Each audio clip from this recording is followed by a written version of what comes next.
Ce soir, c'est le dernier volet de notre série d'émissions sur l'épopée de Gilgamesh.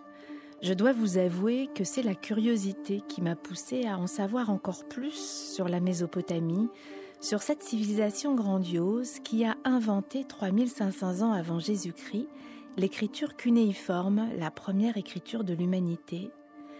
Cette invention a été une révolution mentale, imaginée, des hommes résolus à créer un mode inédit de communication qui bouleversera le cours de l'histoire. Et c'est justement de ça, de cette création, de cette écriture dont j'ai envie de vous parler ce soir. Je suis allée rencontrer Jean-Jacques Glasner, un des plus grands spécialistes du monde mésopotamien, un assyriologue, qui a passé une bonne partie de sa vie à étudier cette mystérieuse écriture. Jean-Jacques Glasner a appris à lire le cunéiforme avec Gilgamesh, ce grand roi qui ne voulait pas mourir et qui est parti à la recherche de l'immortalité. En vérité, Jean-Jacques Glasner n'a jamais cessé de lire l'épopée de Gilgamesh, parce qu'à chaque nouvelle lecture, il s'arrête sur un mot, il s'interroge sur sa formation, sa traduction. Jean-Jacques Glasner, pour ça, est fascinant. C'est un savant qui manie librement ces signes confus et abstraits en forme de clous et de coins. En le rencontrant, j'ai eu le sentiment d'être au cœur de la recherche sur la Mésopotamie. Est-ce que, pour commencer, Jean-Jacques Glasner, vous pouvez m'expliquer comment vous avez rencontré ce monde mésopotamien pour la première fois ? Il est difficile de se souvenir de quelque chose qui remonte peut-être à une lointaine enfance. Je ne m'intéressais à rien étant petit. Et mes parents étaient désespérés. Et un jour, j'ai montré un intérêt pour l'histoire antique. Alors du coup, mes parents n'étaient plus désespérés et ils m'ont chargé d'un tas de formations, de m'intéresser à un tas de bandes dessinées, d'images. J'étais très petit. Mais à un âge plus avancé, c'est-à-dire quand je suis arrivé à l'université, j'ai commencé des études d'histoire. J'étais à Strasbourg et il y avait une possibilité d'enseignement du cunéiforme et du babylonien, donc la langue du roi Hammurabi. Et il y a un des enseignants qui enseignait le cunéiforme. Mais pour moi, c'était en même temps m'ouvrir à une autre antiquité que celle que je connaissais, beaucoup plus ancienne. Et probablement, quand on est jeune, on cherche un peu l'originalité et l'exotisme. Mes copains ne faisaient pas ça, moi je faisais ça. Voilà, d'autres ont appris le chinois, c'est beaucoup plus utile aujourd'hui. Et moi j'ai appris, comme disait Bottero dans un de ses articles, une discipline qui ne sert à rien.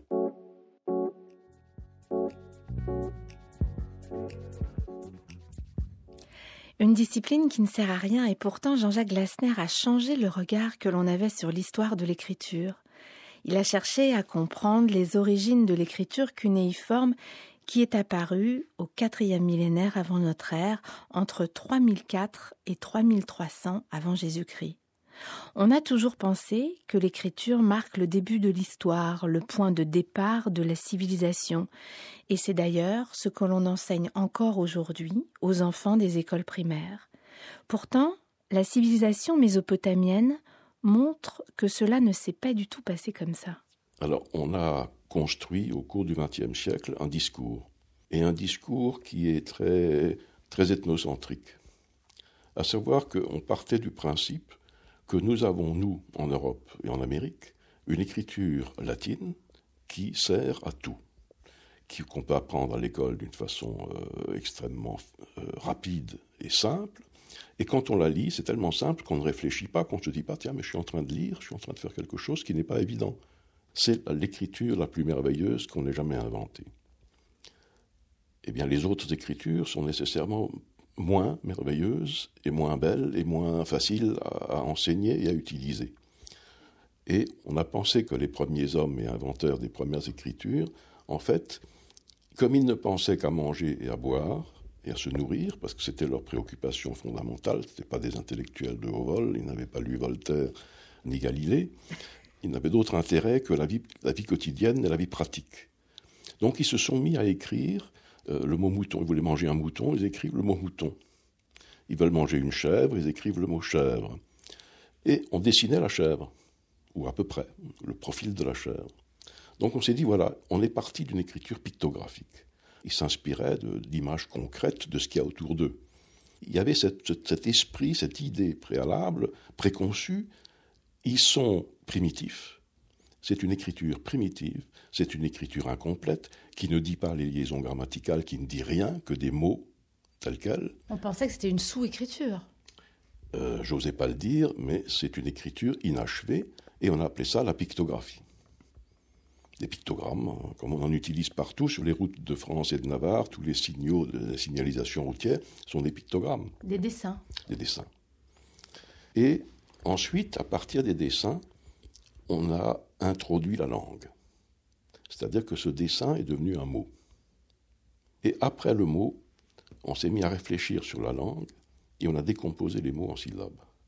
Ça, c'est ce qu'on pensait. Voilà, c'est ce qu'on disait. Pensait. Ça, c'était l'hypothèse la plus courue et celle qu'on vous a expliquée à vous quand vous avez étudié le cunéiforme. C'est ce qui s'expliquait encore jusqu'au début des années 1980, 90. 90. Et à partir de là, on a commencé à changer la donne, on a réfléchi et on a découvert que c'est un système parfaitement accompli dans une société de tradition orale.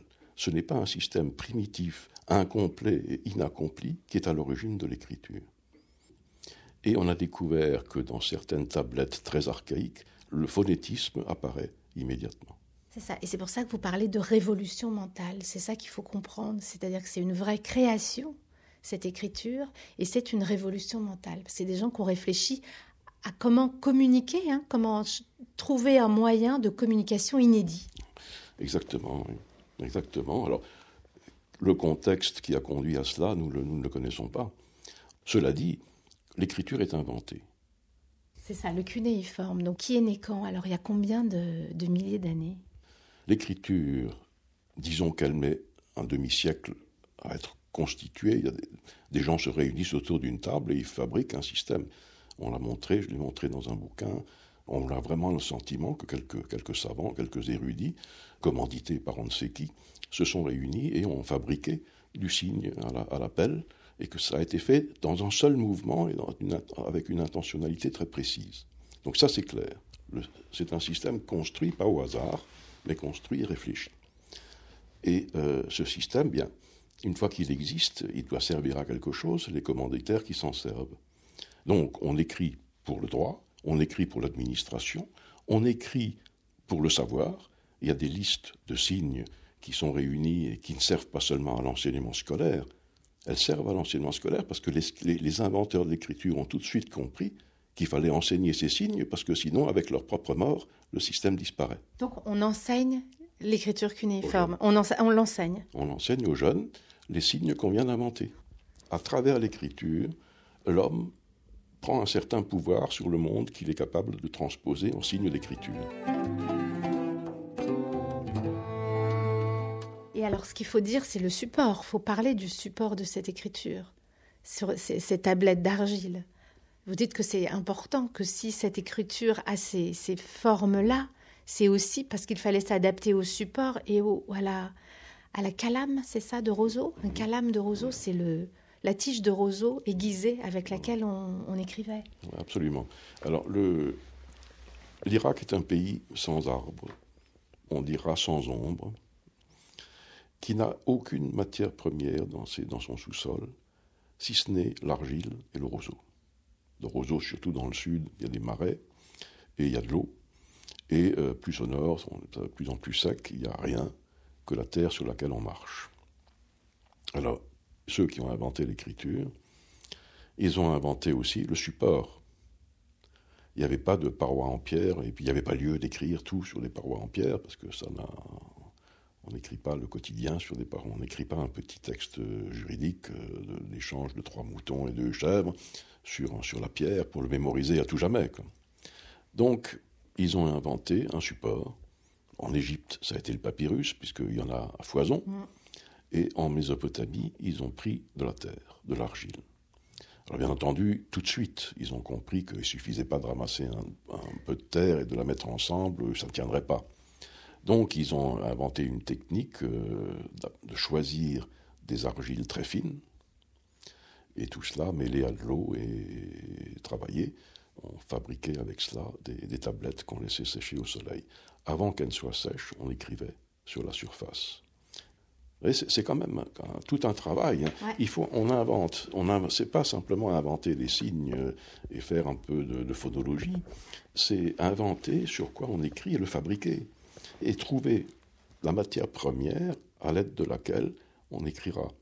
Alors ils avaient le roseau sous la main, ils ont pris le roseau fin, ils les ont coupés et ils ont hésité pendant un certain temps, semble-t-il.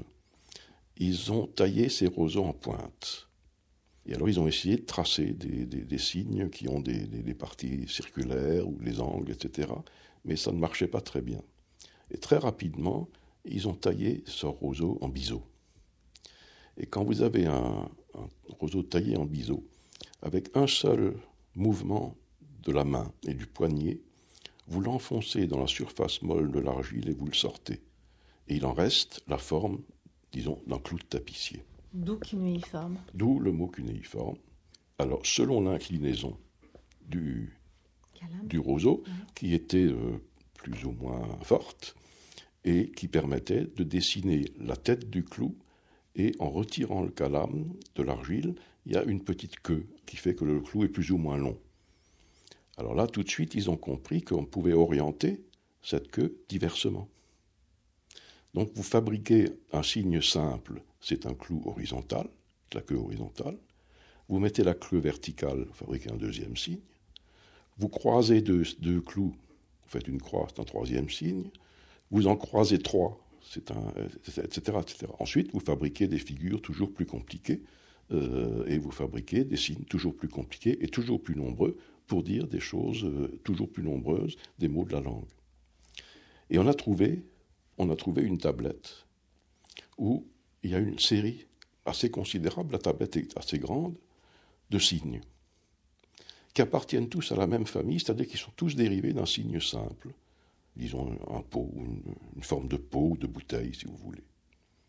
Le premier est vide, le second, on met des signes dedans, le troisième, on met d'autres signes dedans, etc. Et on continue et on remplit une page entière de signes différents. On arrive à une 60aine de signes différents qui ont des significations diverses. Sauf que, passé les 10 premiers signes, les autres n'ont jamais servi à rien nulle part. C'est-à-dire qu'on est là devant une tablette où se trouvent notés des signes potentiels. On est devant les élucubrations des inventeurs. Ça, c'est génial. Ça, c'est une découverte remarquable. On est face à la pensée en mouvement. Voilà. Quelqu'un qui pense qui pense le geste, qui pense le signe, voilà. Qui pense l'écrit. Voilà. Et alors, à partir de cet exemple, on a pu élaborer et montrer que ces signes ont été fabriqués par un homme ou un groupe d'hommes ensemble qui réfléchissaient à construire un système d'écriture abouti tout de suite. Le déchiffrement de cette langue, ça a été quelque chose, ça a été une épopée aussi, ça. Ça a commencé avec il y a des voyageurs au XVIe siècle qui ont identifié pour la première fois des signes cunéiformes. Ils avaient déjà identifié le sens de lecture, ce qui est pas mal. Pourquoi ? On lit comment ? On lit comme nous, D'accord. De gauche à droite. Et alors il y a une chance qui est venue dans les années 1840, la même année où Verdi jouait Nabucco à Milan. Et c'est important, parce que dans l'esprit des élites intellectuelles de l'Europe, on avait absolument soif de découvertes nouvelles en Mésopotamie. Et la seule manière d'en savoir plus, c'était d'engager des fouilles, là où il y avait des vestiges qui restaient encore à la surface. Et les Anglais ont eu une chance absolument inouïe. Ils sont allés là où ils avaient eu l'idée qu'il y avait une ville ou un palais. Et ils ont trouvé des salles. Ouais. Et puis dans une des salles, ou dans deux salles, ils tombent, en fouillant, en enlevant la terre, ils tombent sur des tablettes en argile, couvertes d'écriture cunéiforme. Et ils en ont trouvé, on disait à l'époque 500 000. C'est des fragments. Aujourd'hui, au British Museum, ils ont recollé des fragments qui collaient ensemble, etc. Et on estime aujourd'hui à 130 à 150 000 le nombre de tablettes qui ont été trouvées dans cet endroit. Ce qui représente, puisqu'on en a lu une bonne partie, à peu près 5 ou 6 000 œuvres différentes. Donc, vous avez une bibliothèque de 5 000 ou 6 000 bouquins, quoi, mais en tablettes d'argile. Et c'est la bibliothèque du roi Assurbanipal. C'est ça. Et là, c'est une source considérable de données. Et à partir de là, on a pu commencer les tentatives de lecture. Imaginez des milliers de tablettes couvertes de signes en forme de clous et de coins. Il a fallu des dizaines d'années pour déchiffrer cette écriture. Mais Jean-Jacques Glasner, lui, a appris à lire le cunéiforme avec le texte de l'épopée de Gilgamesh. Je l'imagine penché sur les fragments des 12 tablettes d'argile qui racontent les aventures de ce roi qui ne voulait pas mourir et qui est parti à la recherche de l'éternité. Tablettes, pour certaines, encore incomplètes. Gilgamesh, c'est l'œuvre majeure de la Mésopotamie. Elle est entrée au patrimoine de l'humanité, mais je suis sûre que vous ne l'avez encore jamais entendue en akkadien. L'akkadien, c'était une des langues de la Mésopotamie, disparue depuis la nuit des temps. Les prononciations sont approximatives. On ne connaît pas toutes les voyelles du sumérien, mais l'akkadien est à peu près ce qui se disait à l'époque. C'est pour ça que ça faisait une civilisation bilingue.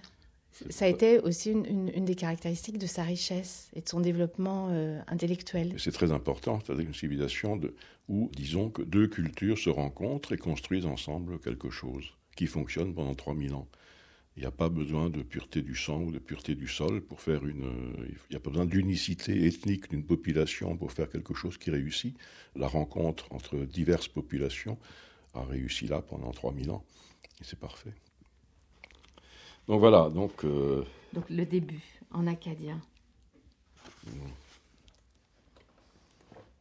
Sha nagma imuru ishdimati, ti idduka kalamu hastu. Gishgimmash, sha nagma imuru ishdimati, ti idduka lamu hasu. Ma mitrarish, naprar nemeki sha kalami u ihuds. Nitsirta imurma katimti iptu. Ublatema shalam aboubi, etc., etc. Ce qui donne, je prends la traduction de Jean Bottero, qui est la plus belle. Je vais présenter au monde celui qui a tout vu, connu la terre entière, pénétré toutes choses et partout exploré, tout ce qui est caché. Surdoué de sagesse, il a tout embrassé du regard. Il a contemplé les secrets, découvert les mystères.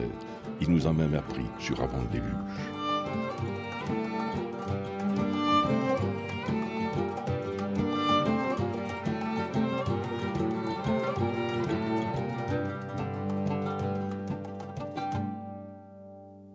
Oui, alors, il y a une épopée dont le sujet principal, c'est M. Gilgamesh, roi de la ville d'Uruk, qui a une tendance à la tyrannie, mais qui est considéré par la tradition comme un roi illustre, même s'il est tyran, et dont la population essaye d'alléger la charge qu'il fait peser sur eux, en lui cherchant un alter ego, aussi puissant, surtout aussi fort, aussi costaud que lui. Les dieux, à la demande de la population, fabriquent un être nature qui s'appelle Enkidu. Et la rencontre va avoir lieu, forte, viril, et Gilgamesh fait de cet Enkidu son égal, son frère. Et ils vont donc parcourir le monde ensemble et accomplir un certain nombre d'exploits remarquables au moins, puisqu'ils iront jusqu'à agresser les dieux, et les dieux, pour se venger, vont décider de la mort d'Enkidu.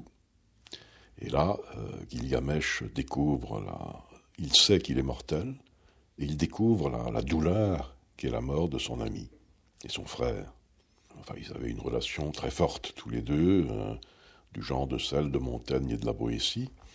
Il est ébranlé par cette non pas la découverte, mais la découverte de la réalité qu'est la mort. De la douleur. De la perte de l'être aimé. Absolument. Et ça, c'est quelque chose qui l'ébranle totalement. Et il va passer le restant de sa vie à chercher l'immortalité. Il échoue, il rentre chez lui, et il découvre que l'immortalité, c'est laisser son nom. Et donc il écrit son histoire.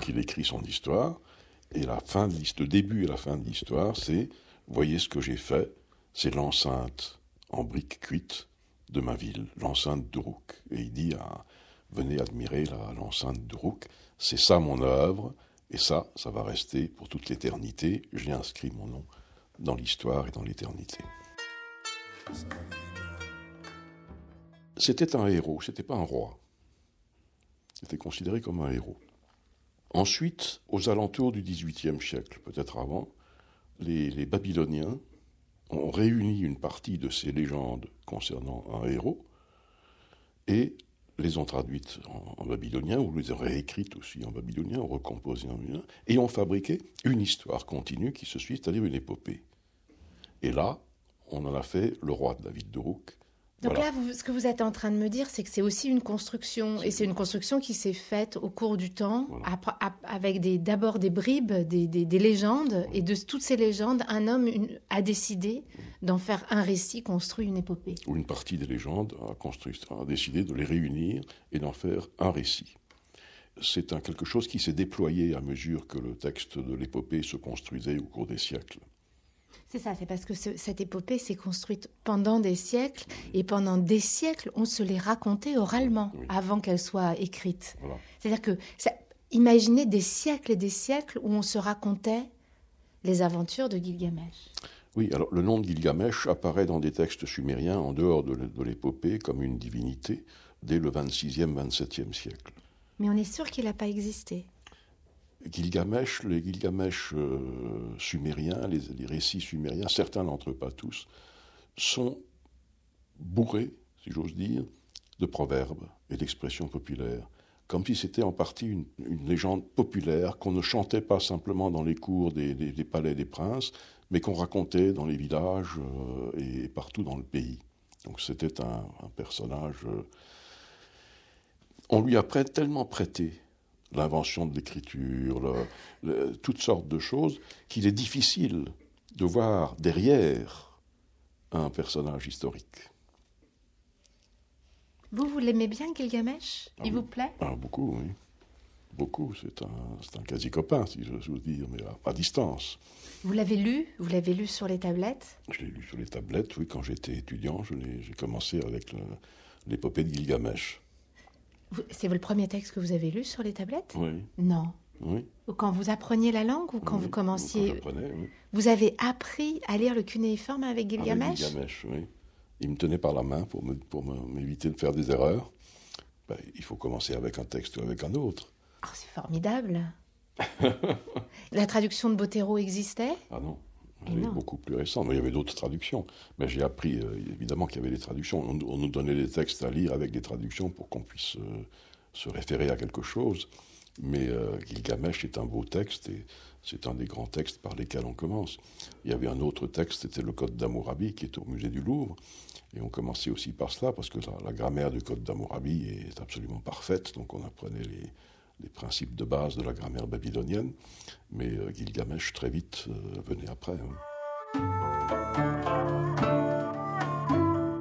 Urharukta illikamma anir u shupshur.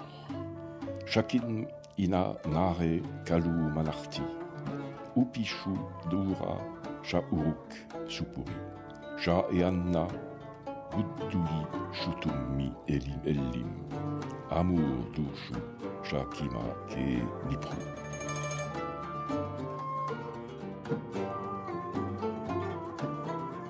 Retour de son lointain voyage, exténué mais apaisé, il a gravé sur une stèle tous ses labeurs. La stèle, c'est l'épopée. C'est lui qui fait édifier les murs d'Uruk les enclos, et du Saint-Théana le trésor sacré.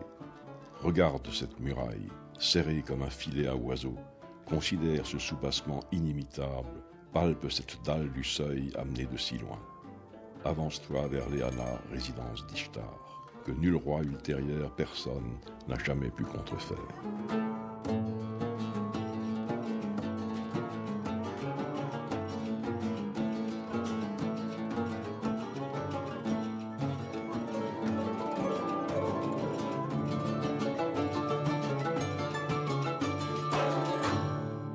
À partir du moment où l'épopée est conçue, c'est-à-dire mettons au XVIIe, XVIIIe siècle, on a l'intention de l'écrire et on commence à l'écrire. On a ensuite des lacunes dans nos documentations, mais on sait que autour du XVe, XVIe siècle, au XIVe siècle encore, des scribes se sont attelés à la tâche et ont donné une version qui sera la version définitive, lue et apprise par cœur pendant un millénaire. On apprenait Gilgamesh par cœur à l'école ou les scribes? On apprenait tout par cœur. On n'écrivait pas seulement, mais tout ce qui était écrit était appris par cœur. Les scribes savaient par cœur tout ce qui est écrit, et plus que cela. J'ai cru pendant longtemps que la Mésopotamie avait choisi d'écrire là où l'Inde védique avait choisi l'oralité, méprisant l'écriture. Mais ce n'est pas cette antithèse-là qui joue. Ce qui est important en Mésopotamie, c'est qu'on a écrit des choix de textes. Et des choix de textes qui étaient enseignés. Donc on a choisi Gilgamesh. On pensait qu'il fallait étudier et apprendre Gilgamesh. Et étudier à Gilgamesh, l'école et l'apprendre, et c'est ce qui s'est passé. Parce qu'il avait une fonction. Ce texte avait une fonction dans la société mésopotamienne? Le texte avait une fonction didactique, en tout cas pour l'apprentissage de la culture, mais en même temps, il y avait une tradition orale et purement orale à côté. D'accord. Donc ça veut dire qu'on passait à l'écrit quand on pensait que c'était des choses qu'il fallait garder? Pourquoi on passait à l'écrit? Si on apprenait par cœur, on pouvait transmettre. Si l'oral continuait à exister parallèlement à l'écrit, alors quelle est la valeur de l'écrit? Pourquoi on a voulu que ce texte soit écrit? C'est la question à laquelle on ne peut pas répondre, parce que qu'est-ce qui fait que ces gens ont fait des choix parmi des choses que nous ne connaissons pas, puisque tout ce qui est oral et uniquement oral est perdu, définitivement. Donc on ne peut pas répondre à cette question. Il se trouve qu'à partir du XVIIIe siècle, en tout cas, mais déjà avant, déjà à la fin du troisième millénaire, on couchait les textes de Gilgamesh par écrit, mais pour la formation des scribes. Et le texte avait sa vie parallèlement. Ça ne veut pas dire, c'est pas parce qu'on l'a mis par écrit que ça veut dire que ce texte avait une valeur, avait plus de valeur, ou était... Là, je fais de l'ethnocentrisme en pensant ça. Oui, absolument, oui. En pensant que l'écrit, ça va être la valeur, ça va être la valeur ajoutée. Non, c'est une valeur ajoutée. Mais on ne sait pas laquelle. Mais on ne sait pas laquelle. Mais l'écrit est associé à l'oral, et l'oral conserve toute son importance. Et l'écrit renforce les capacités d'apprentissage oral. Et moi, je pense vraiment comme une occidentale, voilà. C'est-à-dire j'oppose l'oral et l'écrit, et c'est l'écrit forcément qui domine. Et il ne s'agit pas d'opposer les deux sont complémentaires. Bien sûr. Donc le support écrit est un plus qui permet de renforcer les capacités de la mémoire orale. Ça veut dire qu'il y avait un souci de mémorisation. Absolument. C'est-à-dire on voulait renforcer de par tous les moyens la capacité de l'individu à apprendre par cœur et à savoir par cœur et parfaitement. Donc l'écrit est un soutien à l'apprentissage oral.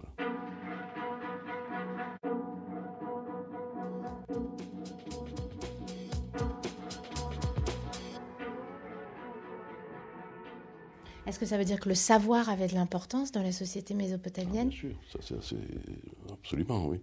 Le savoir c'est la finalité de l'enseignement. Mais que c'était valorisé dans la société, c'est-à-dire que c'était une société qui était tournée vers le savoir et qu'on pensait que c'était important que le savoir circule de génération en génération, se transmette. Pour les lettrés, oui. Ça, c'est extrêmement clair. Les lettrés ont su dès le début, dès l'invention de l'écriture, je vous le disais tout à l'heure, ils ont su qu'il fallait enseigner ce qu'ils étaient en train d'inventer, de telle sorte à ce que ce soit répercuté de génération en génération et que ça ne se perde pas. C'est des sociétés aussi où les dieux sont présents. Les dieux sont l'intermédiaire entre l'homme et la nature. C'est eux qui expliquent la nature. Toute la culture tourne autour de cela, c'est-à-dire la relation avec le savoir qui est un secret des dieux. Le savoir est transmis par les dieux à certains hommes, plus éminents que d'autres, parce qu'ils sont leurs dévots, ils sont fidèles aux dieux, et ce sont ces hommes choisis par les dieux qui ensuite sont autorisés, sous certaines conditions, à transmettre ce savoir à d'autres. Ce qu'il faut comprendre, c'est que le monde était organisé par les dieux, les hommes ont été créés par les dieux, dans la pensée mésopotamienne. Hein. Les dieux ont eu marre de travailler, certains dieux, ils ont fait grève, et ils ont créé l'homme pour travailler à leur place. Donc les hommes sont sur terre pour travailler pour les dieux, pour que les dieux puissent vivre tranquilles. Ça, c'est le mythe de création de l'homme mésopotamien. Voilà, ça c'est le début.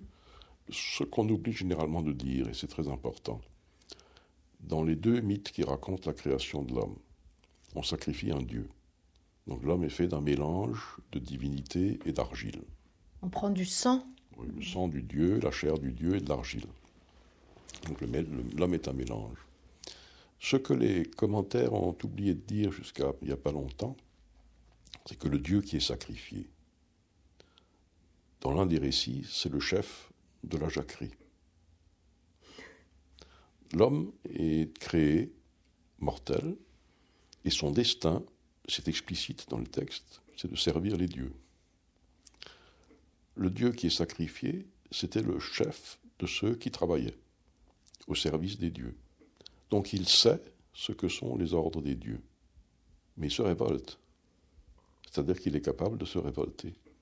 Et l'homme a en lui, dès l'origine, cette capacité à dire non. Donc voilà l'homme. Et Gilgamesh se distingue parmi les hommes parce qu'il a 2/3 de divinité et 1/3 d'humanité. Donc il y a du divin dans tout le monde, mais Gilgamesh en a plus. Il a plus de divin que nous. Il a plus de divin que le commun des mortels, et donc c'est un personnage plus éminent que d'autres, et qui est, dans la tradition qui s'installe, le porteur d'un formidable savoir, puisque en écrivant son récit, il apporte à l'humanité, donc ça répond un peu à la question que vous posiez tout à l'heure, il apporte à l'humanité le savoir qui est le sien.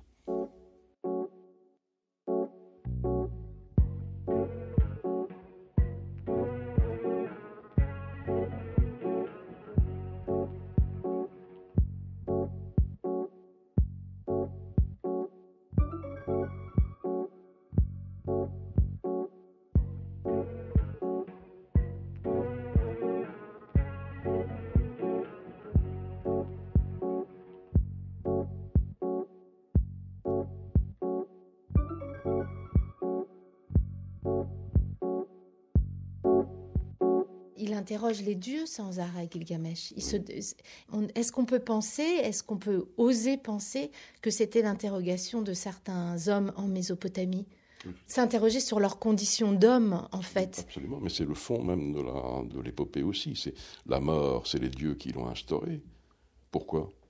Donc voilà. Quelle est la relation entre l'homme et le dieu, et qu'est-ce qu'un égo en Mésopotamie ? Qu'est-ce qu'un être humain ? C'est sans arrêt cette question qui ressort autour de la mort, qui est pas l'échappatoire, mais la solution finale et incontournable. Qu'est-ce qu'un être humain ? C'est toute cette question qui est posée. Et Gilgamesh, en fait, il est sans arrêt tourné à l'écoute des dieux. Mais sans arrêt, il passe outre aux réponses que éventuellement font les dieux. Quand Ishtar, qui est la déesse suprême du Panthéon, veut l'épouser, il lui jette à la figure tous les amants et tous les maris qu'elle a eus avant lui et ce qu'elle en a fait. Donc il dit non. On ne refuse pas la main d'une déesse, surtout celle-là. Et quand elle lui envoie le taureau céleste, il casse la patte du taureau céleste et il le jette. C'est une agression contre les dieux. Quand ils vont tuer le géant Rumbaba, qu'ils prennent des cèdres, oui, mais ils n'auraient pas dû tuer le géant Rumbaba, qui est un dévot du grand dieu du panthéon sumérien Enlil. Et il dit, on ne traite pas comme ça un ennemi. On le fait prisonnier et on en fait un sujet qui travaille pour toi. On ne le tue pas. Et vous avez eu tort de le tuer. Gilgamesh outrepasse, malgré sa puissance, malgré son intelligence, il n'a pas à accomplir des actes comme il en accomplit. Est-ce que ça veut dire qu'on peut aussi entendre cette épopée de Gilgamesh comme un texte didactique pour redire aux hommes où est leur place par rapport aux dieux, la place qu'ils doivent tenir par rapport aux dieux ? Quelle est la ligne à suivre ? Et la bonne ligne à suivre, exactement. Il y a une éthique dans ce texte de Gilgamesh, d'un bout à l'autre, une bonne conduite. On dirait aujourd'hui en français tout simple, une bonne conduite. Mais elle est difficile à trouver, la bonne conduite. Les choix qu'on fait sans arrêt, sont-ils les bons, sont-ils les mauvais ? On assume ses choix. Donc Gilgamesh se montre, malgré le fait que l'homme a un destin établi par les dieux, mais comme à l'origine même on introduit déjà la possibilité pour l'homme d'affronter les dieux, en fait. La révolte. La révolte. Et donc l'être humain est entre la soumission ou la révolte. Donc ce qu'on voit là dans Gilgamesh, c'est le cheminement d'un homme qui d'abord se trompe, ne fait pas les bons choix, pour finalement acquérir la sagesse, c'est-à-dire accepter la mort, Voilà, c'est ça. son statut d'humain, Voilà. et arrêter d'aller contre, faire taire cette révolte et cette volonté de puissance et de rivalité même avec les dieux. Absolument. Tu as ta liberté, mais il faut marcher main dans la main avec les invisibles. Vous allez me dire que je suis naïve, mais je suis étonnée de la qualité de l'élaboration de la pensée, de la qualité de réflexion sur la condition humaine de ce texte. Ben oui, elle a produit de la pensée. La preuve, c'est qu'on en parle depuis. Ils ont créé beaucoup de choses, ils ont inventé l'écriture. Et puis ces questions qui sont posées sur l'homme, sur la vie, les épisodes de la vie, la mort, sont pas simplistes, elles sont tellement essentielles que... Ah, vous voyez, c'est l'ambiguïté qui est de Gilgamesh entre le bon et le mauvais. Ouais. Quel chemin choisir et comment faire? C'est son ambiguïté qui dit toute la trame de la vie humaine, parce qu'on est sans arrêt confronté à ces choix à tout moment. Et alors on n'est pas des rois qui partons en guerre, mais à chaque être humain, à son niveau, est confronté à ce type d'attitude et d'action, et à ces choix permanents.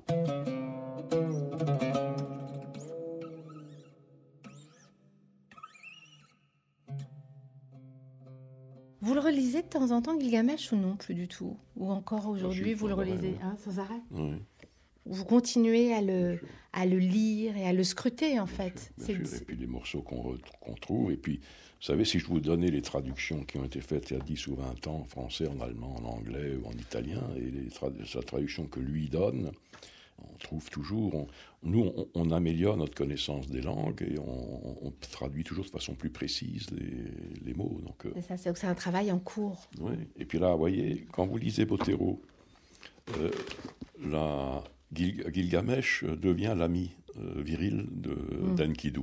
Bon, on peut raconter ce qu'on veut sur cette histoire. Enfin, bon, c'est assez banal, quoi, que deux hommes qui sont dans l'Antiquité, c'est classique, quoi. Et même dans la Renaissance ou dans les universités. Mais vous parlez d'homosexualité ou non? Notamment, on peut, oui. On peut aller jusque-là, oui. Ah oui, on peut aller... Oui, mais bien sûr. L'homosexualité est bannie en Mésopotamie, mais l'exemple, l'amitié forte entre les deux, quand Gilgamesh pleure Enkidu, c'est à verser des larmes. Enfin, on voit que la proximité est immense. Hein, c'est bouleversant. C'est remarquable, hein, le texte. Attendez, je vais voir dans quelle tablette c'est, si je peux...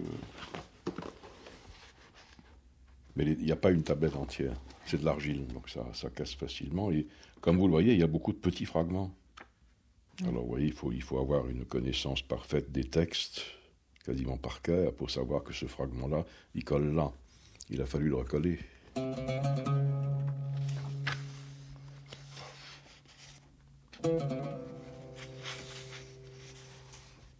C'est avant. Voilà. Alors, attendez, parce qu'il faut que je vois là. De toute façon, c'est la tablette 8. Hein.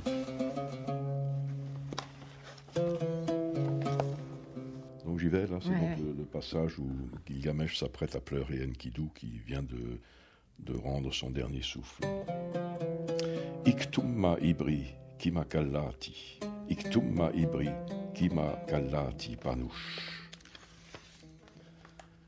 Kima are isar elishu, anaku asura elishu, kima neshti shashuddat meranishu.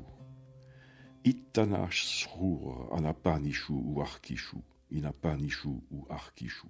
Ibakkam u itabak kunnuntu pertu, inassar u inamdidam kuti asarrikish, etc.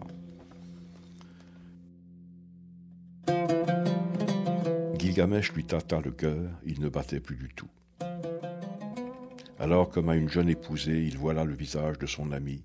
Il lui tournait autour comme un aigle ou comme une lionne privée de ses petits. Il ne cessait d'aller et venir. Devant lui et derrière lui, il arrachait et semait les boucles de sa chevelure. Il dépouillait et jetait ses beaux habits, comme pris en horreur. Qu'est-ce que vous regardez? Non, je regarde une expression que je ne Moi, je fais ça quand vous serez parti, je ne vais pas vous emmerder. C'est quoi vous faites? Vous avez vu une expression que vous ne connaissiez pas? Si, je la connais, aller et venir, mais je ne savais pas qu'elle était là. Donc je veux voir comment il dit, il traduit le bide, tourner autour. Il ne cessait d'aller et venir. Il faudra que je regarde ça de près. Et vous voulez regarder comment ça se dit en acadien, c'est ça? Oui. Non, mais c'est pas, c'est très court. C'est Italak, c'est bon. Parfait. Je vais garder, je vais mettre ça dans mon bureau. Pour tout à l'heure. Ça ne fait qu'un siècle et demi que les chercheurs travaillent sur la Mésopotamie. Un siècle et demi, c'est rien. Il reste encore beaucoup à découvrir et à comprendre sur ce monde disparu. Il reste des milliers de tablettes à déchiffrer dans les réserves des musées. Voilà, c'était notre dernière émission sur Gilgamesh. Si vous avez envie d'y plonger, et j'espère que vous aurez envie avec tout ce qu'on vous raconte depuis 3 semaines, lisez la traduction de Jean Bottero, publiée chez Gallimard. Elle est vraiment, vraiment magnifique.